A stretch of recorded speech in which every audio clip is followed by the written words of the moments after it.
Hi there. Different countries have different cultures. But what does that really mean? Well, from a human rights perspective, each country belongs to the citizens of that country, and each culture belongs to the members of that culture. It's not the other way around. People are not property. They do not belong to their families or religions or nation states or cultures or whatever. They don't belong to them in that sense. Let's say that a person wants to consider himself private property of his lover or his religion or his culture or whatever. Of course, we should respect that. He is free to consider himself that way now and for as long as he wants to. But when and if he wants to change the nature of his relationship or end it, he has that right too. We have no right to lock him into some kind of bondage. Freedom is absolute. How we view culture can be categorized in several different ways. The perhaps most common distinction is between universalism and relativism. I'm not so fond of this distinction. In my experience, most views on culture have universalist and relativist elements to them. So I'm going to make a different distinction here, one between what I call cultural skepticism, cultural apologism, and cultural chauvinism. Like all other categorizations, this is of course an oversimplification, and you can't always squeeze a person's views on culture into one of these three categories. But I still think that the distinction is useful. Cultural skepticism is the idea that we are all human and we all have culture. Our humanity is universal and our cultures are relative. Being human is something we are, while having culture is something that we have. We don't need to be slaves under culture, and we can't expect anyone else to be slaves to any culture either. They don't belong to their cultural history or whatever any more than we do. And this distinction into us and them is pure fiction anyway. We may categorize the world that way, but it doesn't really work that way. All human beings are real, and their level of independence from each other is quite variable. Cultures are fluid. They are always changing and being renegotiated, no matter how eternal and unchanging they may pretend to be. We need to be careful with cultures. We need to think carefully about what elements of them we embrace or accept or distance ourselves from. This is true for all humans, and it's true for all cultures. The cultures that each of us grew up in, come in contact with later, or only see from a distance. Cultures are not monoliths, they are complex, and with the various parts of the cultures, we need to think about on whose terms this is being defined and at whose expense. There's a lot of great things in cultures, but there's a lot of very problematic stuff as well. And we need to help each other to improve our cultures, to get rid of the destructive stuff. and to improve the good stuff. Over to cultural apologism and cultural chauvinism. These two are quite similar to each other if you view them from the point of view that I have just described. Both of them treat cultures as if they were monolithic wholes. People get divided into different kinds of creatures. Quote the Muslim, unquote, or quote the Arab, unquote, or the Hindu, or the Asian, or whatever, is seen as something entirely different from quote the Westerner, unquote, or just us. We don't really like to think of us and them. We like to think of normal people and those other people who are not us, but we don't want to call us us, because then it's obvious that it's a division into us and them. Lots of 1984 bullshit going on there. So anyway, the basic idea with cultural apologism and cultural chauvinism is that we divide people into us and them, where them are not like us and they don't have rights like us, not like human beings who are allowed to be individuals with their own personal needs and viewpoints and desires and so on. They are treated as being property of some culture or subculture or religion or whatever. We would never accept that one of us get treated like that. White people are individuals. Of course we are. But so are people who aren't white, and we should accept that. We should see that. We should see our fellow human beings as the fellow human beings they are, not as some part of a Borg collective of some kind. The difference between apologism and chauvinism is that the first consider itself to be open-minded and tolerant and all those kind of nice things, while the chauvinists are more open with the division in us and them and want to protect us from them. For example, both the apologist and the chauvinist may say that it is in the Muslims' nature or culture or whatever euphemism they want to use at the moment to beat, quote, his, unquote, women and bash gay people, maybe even murder them, and of course bash or murder atheists. By taking such a position, the apologists and chauvinists deny Muslim women, gay Muslims, secular Muslims and ex-Muslims not only their right to life, dignity and liberty, but also their equal right to their own Islamic cultural heritage. They have at least as much right to that heritage as the people who oppress them in the name of Islam.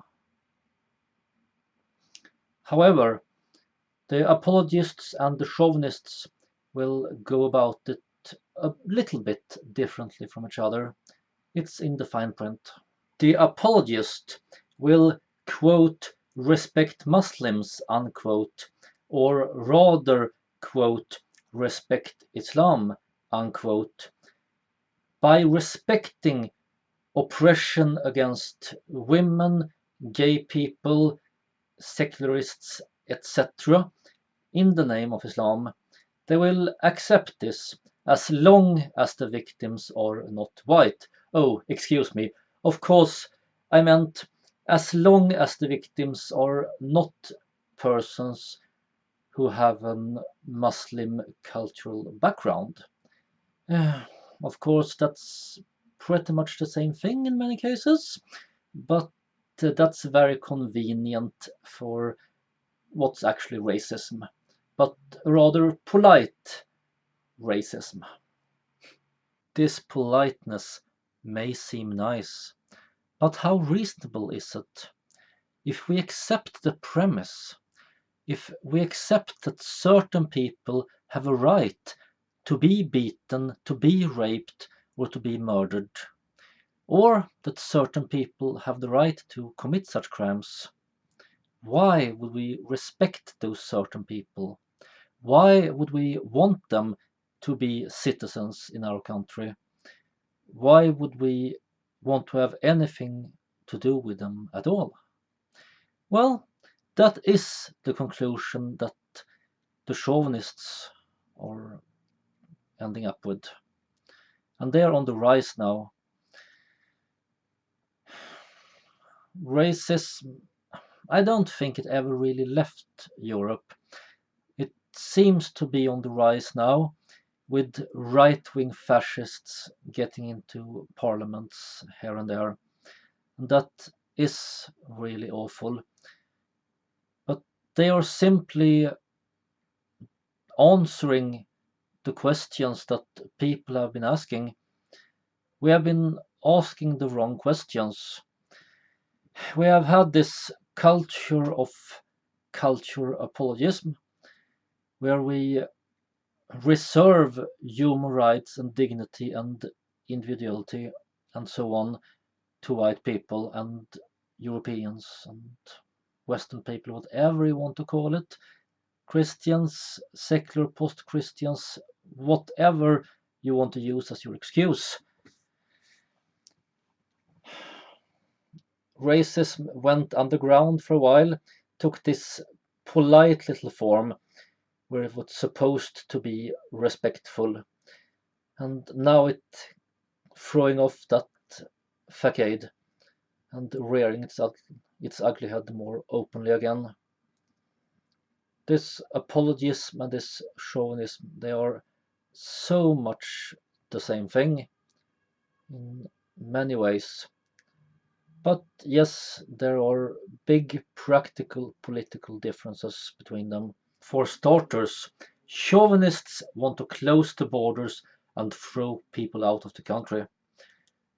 Apologists and skeptics do not. There's also a big difference in who and what you can criticize while still sticking to one of these three viewpoints. As a cultural skeptic, you can't treat any culture as a monolith, so you can't accept or condemn any culture as a whole, including your own culture. You can accept good things in a culture, embrace them too, and you can condemn bad things, and you should keep looking and analyzing and thinking about things. However, you can't use that very simple and convenient method of simply comparing another culture to your own and decide that the other culture is better the more like your own culture it is, and worse the less like your own culture it is. You have to try to be, well, not objective, I don't think that's possible, but as objective as possible. You have to look into how things actually affect people, look to science and people's experiences, not just to stereotypes, norms about how things are supposed to be, or some shit like that. It's a bit hard, but it's well worth it. If we actually want to make this world a better place, we can't just run around like whatever. As a cultural apologist, you can't criticize anything done in the name of culture or religion, unless that culture is Western culture, or the religion is the Western brand of Christian religion. However, when it comes to all other continents and all other religions, you can criticize anyone who criticize them or want to change them or leave them. Not only Western people who criticize bad things in non-Western cultures, but you can also criticize anyone who want to change their own situation. And with criticize, I do mean condemn. Sadly, I've heard of several cases of women who have fled from Iran to Sweden and then been accused of so-called Islamophobia when they criticize the theocratic government of Iran. By the way, the word Islamophobia is full of bullshit. By the way, that kind of phenomenon is one of the main reasons why I think that categorism against Muslims should be called anti-Muslimism, not Islamophobia.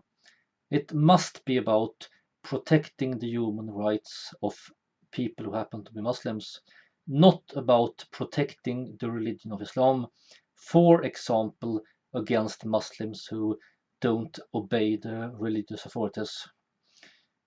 Anyway, as a cultural apologetic, when a white woman demands freedom from oppression imposed on her in the name of Christianity, you can applaud her. But when a brown woman demands the same right, the same freedom from oppression imposed on her in the name of Christianity or Islam, you can pretty much call her a racial, oh, a cultural traitor.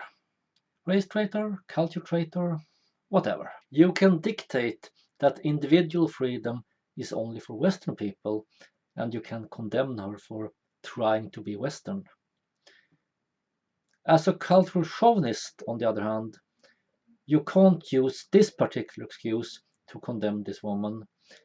You can still condemn her, of course, but you will have to condemn her for not trying enough to be Western, not being Western enough, not condemning her own heritage, not letting go of her own heritage. Never mind that you cling on to your own cultural heritage and encourage others, including her, to cling to that particular heritage. Never mind that Western history is just as full of oppression and bullshit as all other histories of the world. Oh, and you can also condemn anyone who isn't a neo-fascist nationalist. Just remember to update your vocabulary a little bit. You can keep calling white people race traitor.